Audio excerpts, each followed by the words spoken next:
Ny ray aman-dreny taloha.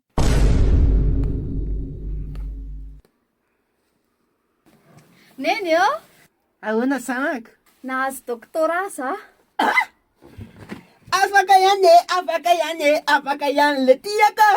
Iasa amizay le zanako. Iasa amizay de faly be neny. Tsy vitan'izany nery neny fa be voka. Fahasoavana mitsaotra rivotra. Fahasoavana mitsaotra rivotra zany. Fahasoavana. Fa misy inona riala? Fa nitsoka neny rainy. Vitatsika io ateratsika io. Vitatsika io ateratsika io e. Ny ray aman-dreny Ankehitriny. Neny eo? Inona? Nahazo doktora za. Afaka ihany ny sanako. Hanao casse-point amizay e. Hanao casse-point. Casse-point ahoana ary neny? Ka izany ny asa sahazan'ny diplôma nytony eto dago. Indrisy mantsiry neny. Tsy koa zany e. Alefa zany lo ny di.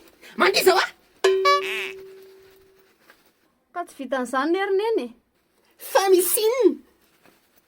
Be voka. Maninona tsara? Be voka aho a. Fa izany ve nampianarina nytony e. Mody milaza vaovao tsara mboalohany ka amin'ny farany a. Mauvaise nouvelle. Manala baraka amin'ny tany amamonina. Zany ny olona falifaly teo lasa tezitra tampoka.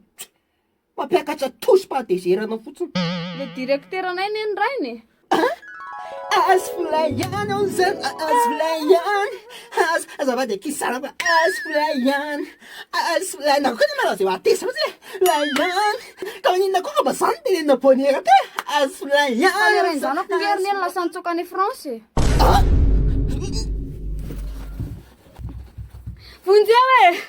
Tapaka lalan-drano enay. Tsy tapaka lalan-drano zany efa tapaka lalam-boly. SAMY GAIGY.